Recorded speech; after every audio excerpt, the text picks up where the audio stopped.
이 한 장의 사진은 바로 일본의 역사가 바뀌는 그런 사진입니다. 바둑계가 완전히 지각 변동을 하는 그런 중요한 장면인데요. 일본 바둑에 외국인이 그것도 일본의 최고의 자리에 오른 것은 역사적으로 조치훈 구단이 처음은 아닙니다. 바로 오청원 구단이 있고요. 그리고 오청원 구단의 제자인 대만 출신의 리나이펑 구단, 임해봉 구단이 또 있기 때문에 그렇습니다. 중국과 대만은 가능했는데 우리나라는 처음으로 일본에서 최고의 정상에 오르는 기사가 바로 조치훈입니다. 조치훈 구단이 다들 명인을 차지하고 정상에 올랐다고 생각하시는데 명인이 가지는 일본의 그 힘 때문에 이제 그런 면이 있습니다. 1980년도에 조치훈 구단이 이제 명인 타이틀을 차지하는데요. 그때 당시에 타이틀을 차지한 기사는 바로 오다케 구단을 이기고 타이틀을 차지했었죠. 그런데 이제 후지사와 슈코는 제가 지난번에 설명을 해드렸습니다만 바로 노장 기사입니다. 지금 이때 사진만 봐도 벌써 흰머리가 희끗희끗 날리는 걸 이미 아실 수 있겠죠. 근데 후지사와 슈코 구단은 이후에 10년 후에도 60대 타이틀을 차지합니다. 그러니까 이때는 50대인데 50대 때 타이틀 차지하고 60대 때에도 타이틀을 차지하는 그런 기사로 남습니다. 그것도 메이저 기전에서 가능한 거죠. 조치훈 구단은 이때 완전 전성기였죠. 최고의 전성기였고 이미 이 기성전 도전할 때 명인 타이틀과 본인방 타이틀을 가지고 있었어요.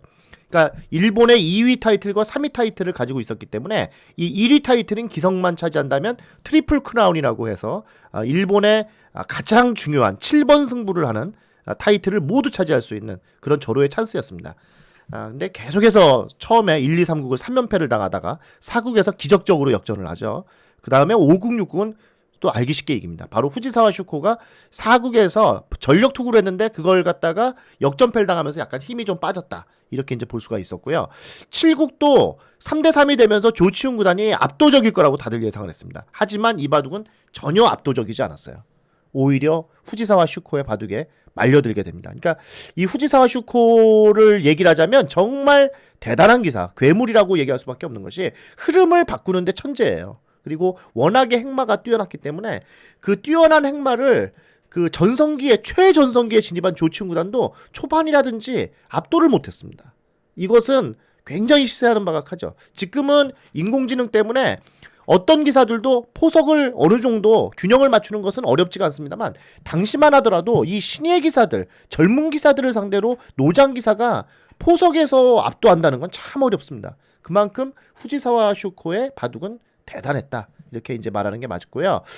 이 당시에 이제 대국 딱 끝나자마자 이제 대국 끝나고 이제 이페인이 바로 후지사와 슈코 바로 그 앞쪽에 있는 기사가 다카가와 가쿠라고 하는 바로 고천격이라고 하거든요. 한자로 쓰면은 일본의 본인방 타이틀을 9년 연속 우승했던 바로 본인방 다카가와 가쿠 사카다 구단과 아주 필생의 라이벌로 유명한 기사입니다. 지금은 뭐 고인이 되셨습니다만 후지사와 슈코 구단보다는 선배 기사시고요.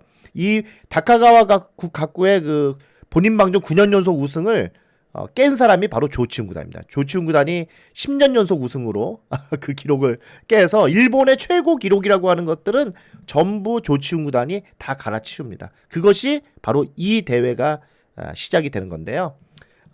후지사와 슈코는 1회부터 6회까지 연속 6년 연속 우승을 하다가 7회 대회에서 3연승을 했지만 4연패를 당하는 그런 어떻게 좀 비극적인 그런 상황을 맞이합니다. 자, 조치훈 구단이 이 후지사와 슈코에게 초반에 말리는데 이 말리는 바둑이 참 기가 막힌 바둑입니다. 그게 왜냐면 요즘 인공지능 바둑과 상당히 오버랩 하는 부분이 있기 때문에 그렇습니다. 자, 과연 이 바둑도 어떻게 조치훈 구단이 대역전을 시키는지 지금부터 함께 하도록 하시죠. 이제 바둑으로 넘어가 보겠습니다. 자, 이 장면이 일본에서 얘기하는 역전 장면이라고 하는 장면입니다. 여기서 후지사와 슈코가 바로 그 블루스팟 자리에 두었으면은 후지사와 슈코가 바둑이 좋았다라고 이제 당시에 그 신문이라든지 바둑 그 관계 잡지에 다 나옵니다.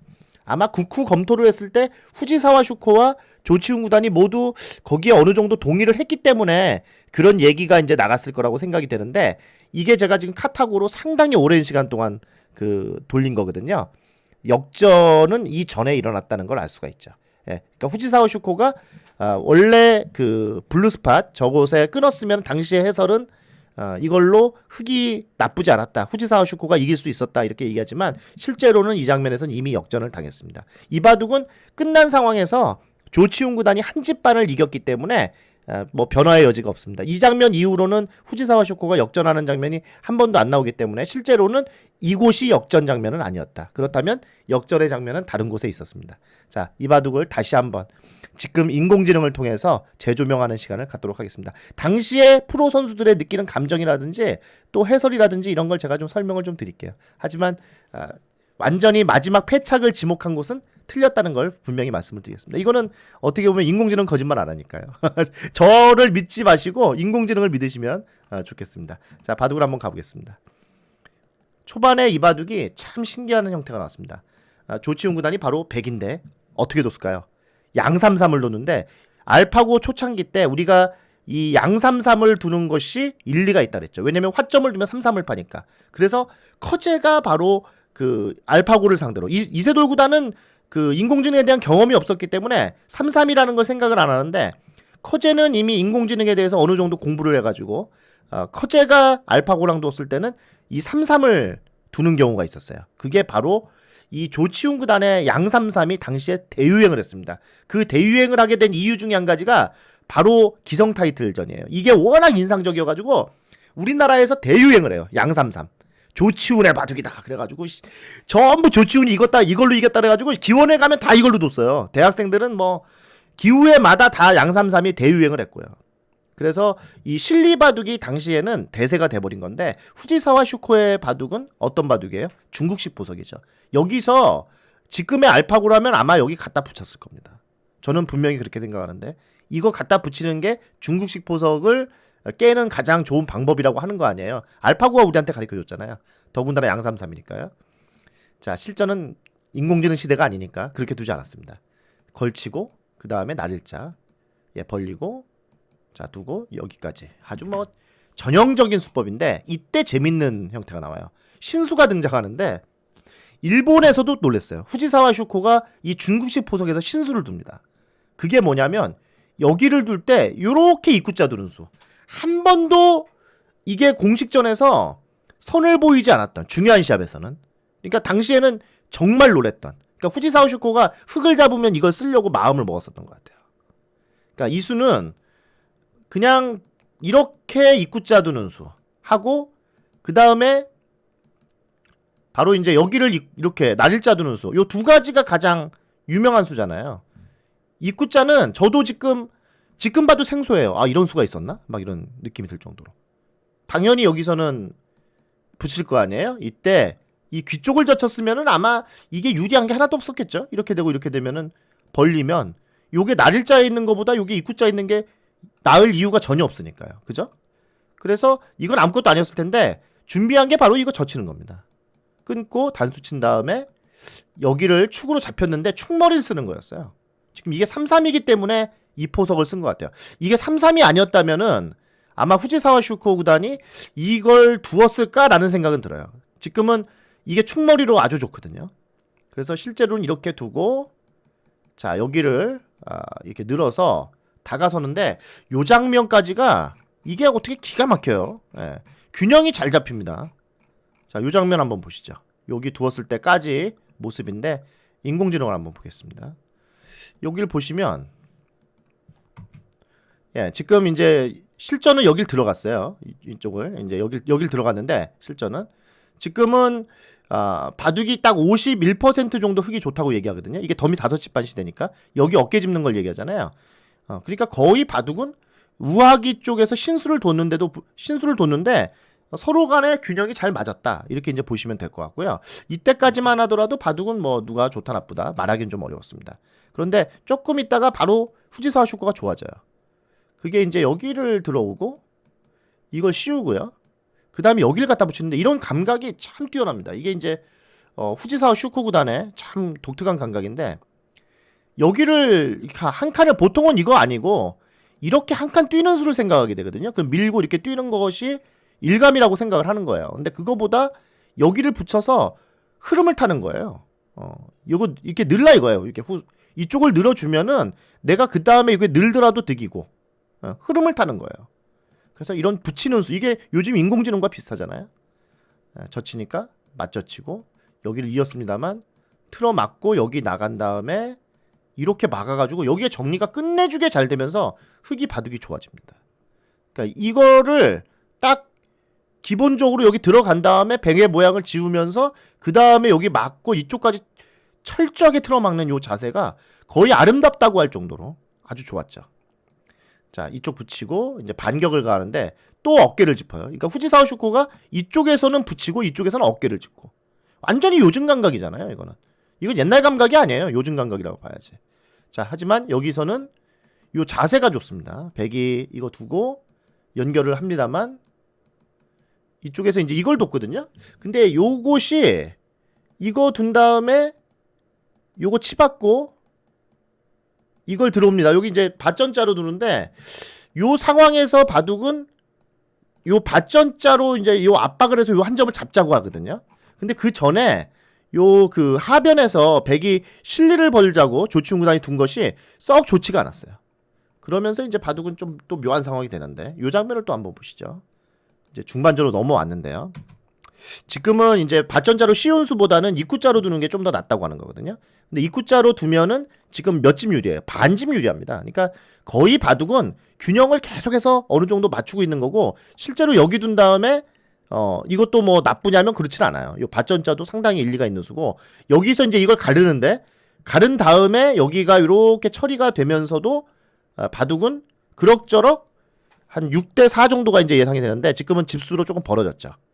이게 왜 그러냐면은 밭전자 짠 게 그렇게 썩 좋지 않았어요. 그래서 여기서 조치훈 구단이 바둑이 조금 나빠집니다. 한 2집 정도 차이로 이제 벌어지는 모습이 나오는데요. 이 상황에서 이걸 밀고 싸웠어야 된다는 거예요. 이걸 싸우지 않고 이 밭전자는 째라라고 하는 격언 있잖아요. 그거대로 이거 뒀다가 조치훈 구단이 여기서 바둑이 이게 한 점이 잡힌 게 두터웠어요. 더군다나 여기서 이거 두면서 요 집이 좀 따뜻하게 됐고요.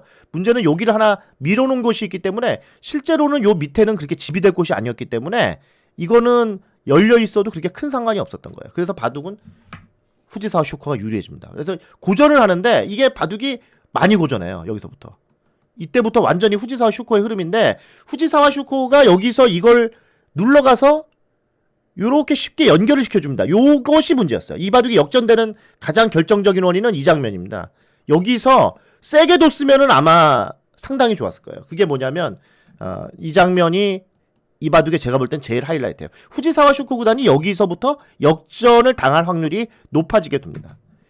지금은 실전에 나오지만 차단을 했으면 후지사와 슈코가 많이 좋았다.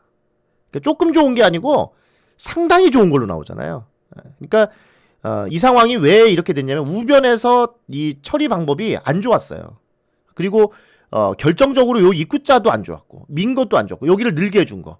그러니까 이쪽 처리가 완전히 지금 조치훈 구단이 굉장히 실패하는 분위기입니다. 그러니까 이걸 젖혀서 차단만 해놨으면은 이 바둑은 후지사와 슈코 구단이 질 일이 없었습니다. 그러니까 지금 상황이 거의 7집 이상 불리한 거잖아요. 그러니까 7집 이상 불리하다는 거는 뭐 이런 그 큰 바둑에서는 사실상 승부가 거의 결정난 거나 다름없을 정도로 우변에서 조치훈 구단이 완전히 쫄딱 망했다. 이렇게 이제 봐야 되는 거죠. 근데 이 바둑이 왜 역전이 되냐면 여기를 둔 다음에 이걸 진짜 여기 어깨 짚은 수 있죠? 이 수가 한 방에 7집을 까먹은 거예요. 요 한 방으로. 여기서 지금은 한 7집 이상 차이가 나잖아요. 근데 이거 한 방 두는 순간에 여기도 가지고 바둑이 다시 한 집 승부로 변합니다. 조금 불리한 걸로 변하는 거죠. 그러니까 이 바둑의 운명의 장면은 사실상 여기였어요. 이 장면이 이 바둑의 하이라이트예요. 이곳에서 끝을 못 낸 것이 후지사와 슈코는 두고두고 한이 맺히는 거고 중앙에 둔 수 한 방이 기분 내는 수인데 저 기분 내는 거 한 방으로 무려 카타고는 7집을 날렸다고 얘기하고 있습니다. 한 방에 7집 날린다는 게 쉬운 게 아니잖아요.